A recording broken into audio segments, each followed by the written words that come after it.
Hi, my name is John Carnegie. If you want to learn IELTS, you're in the right place. This IELTS preparation course is for those who wish to achieve an IELTS band score of 7.5 or higher.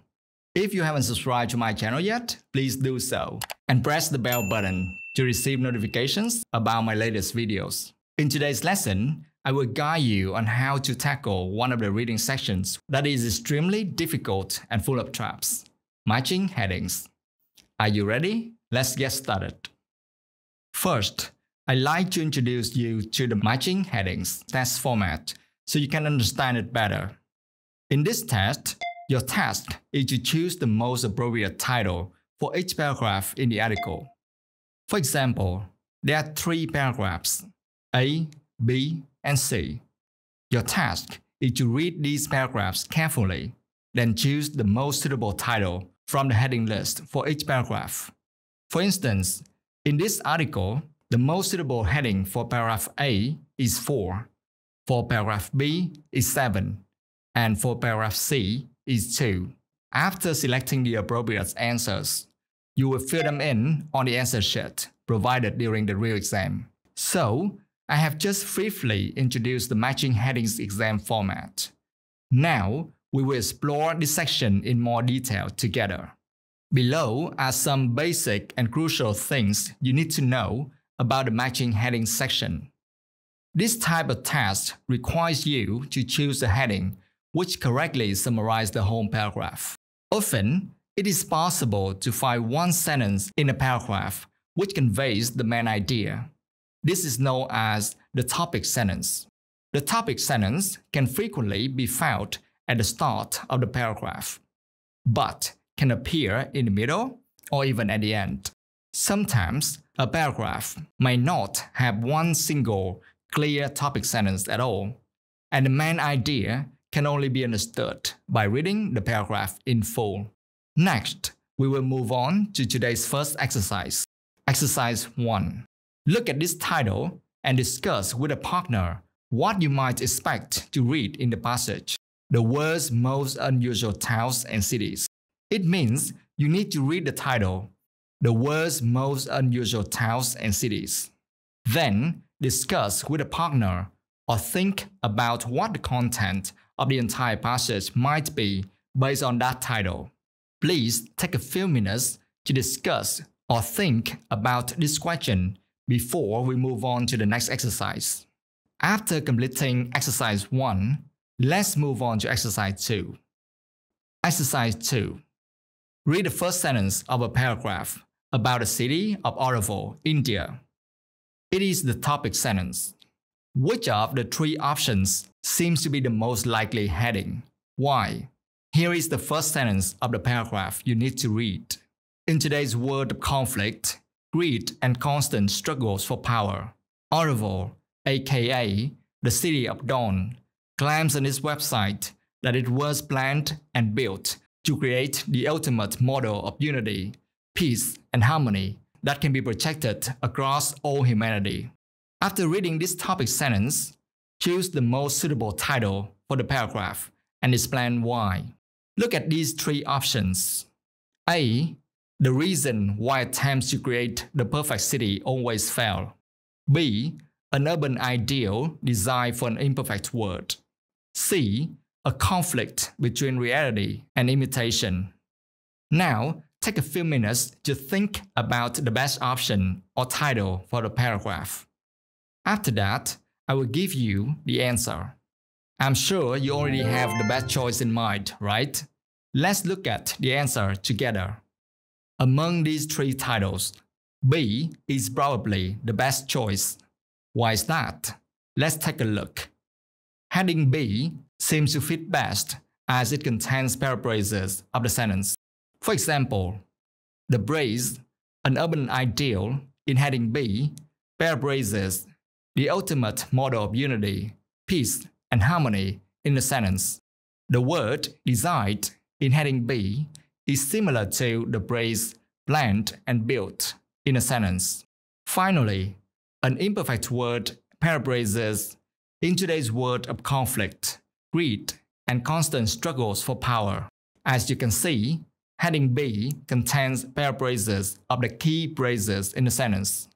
That's why heading B is the most suitable choice. Next, let's try to analyze headings A and C to see what could be wrong. Take a look at heading A. The reason why attempts to create the perfect city always fail. It's evident that in heading A, there is nothing in the sentence that matches always fail. This indicates that none of the words or phrases in this sentence convey the idea of always fail. Therefore, heading A isn't the most appropriate choice. Now, let's examine heading C, a conflict between reality and imitation. The issue with heading C is that the sentence talks about peace and harmony, which contradicts the idea of conflict in the heading. Hence, heading C isn't the most suitable option either. To verify our analysis thus far, let's proceed to the next part of exercise 2. Read the full paragraph and check your answer. Now, I display the complete passage, and together, let's determine if answer B is indeed correct. Let's read this entire passage together. In today's world of conflict, greed, and constant struggles for power, Oroville, aka the City of Dawn, claims on its website that it was planned and built to create the ultimate model of unity, peace, and harmony that can be projected across all humanity. It has no government, no one owns any property, and money rarely, if ever, change hands. There is no leader, and rules do not exist. While most experiments at creating the perfect city do not meet with success, the majority of Oroville's residents believe their city to be an exception. Although its critics point to the fact that levels of crime have been creeping up for some years now, its citizens choose to remain there, still believing in its utopian dream, still following its path towards a better world. After reading the entire passage, we confirm that heading B remains the most reasonable choice, consistent with our earlier analysis. Based on this observation, I have an important tip to share with you. The heading you want will probably not use the same words as those which appear in the paragraph, but will paraphrase the ideas. This suggests that the most suitable heading is likely to use different terminology while capturing the essence of the paragraph through similar meanings. For instance, heading B in this example achieves this by employing words and phrases with analogous meanings to those found in the paragraph, aligning with our previous analysis. Before concluding this lesson, here are some new words and phrases for you to remember. 1. Convey, verb, to express a thought, feeling, or idea so that it is understood by other people. For example, his poetry conveys a great sense of religious devotion. 2. AKA, abbreviation, also known as, for example, James Brown, aka the Godfather of Soul, is one of my musical heroes. 3.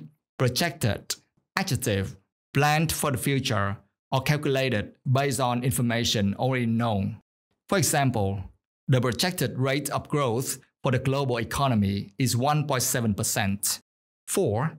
Change hands, idiom, to go from one owner to another. For example, that Italian restaurant is nowhere near as good since it changed hands. 5. Grip up, phrasal verb. If the value or amount of something grips up, it slowly increases. For example, over the last year, the rate of inflation has crept up to almost 7%. 6. Utopian, adjective, having the characteristics and organization of a perfect society. For example, utopian communities. So, you just completed the first part of matching headings. We have plenty more lessons on this exam type, so be sure to catch our upcoming videos. Before we wrap up, here's a quick question for you. What does the phrase change hands mean? Feel free to share your answer in the comments below. Don't forget to hit the subscribe, like, and share buttons to support Advanedu English. In the next lesson, we'll dive deeper into matching headings. There are still many valuable tips I'd like to share with you, so stay tuned. Goodbye and see you in the next video. Take care.